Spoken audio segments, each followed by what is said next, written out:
धड़कावेला जिया होई तोहर खिया, धड़कावेला जिया होई तोहर खिया, हमरा के अपन तू बना ल पिया हो गोरिया गोरिया हरदम तहरा संग रहेबू हम गोरिया।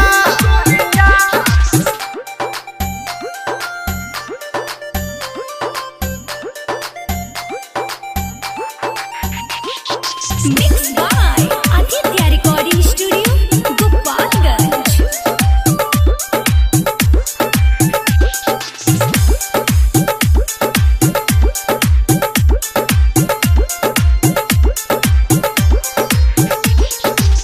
मन करे कली नादानी लागेलू परियन के रानी, पातर पातर कमरिया देखी के पागल बानी।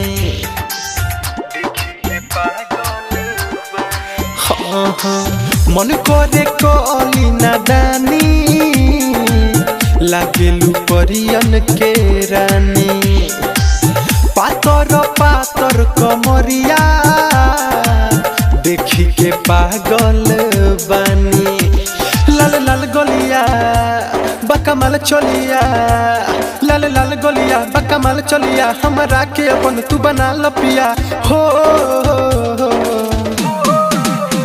गोरिया गोरिया हरदम तहरा संग रहेबू हम गोरिया।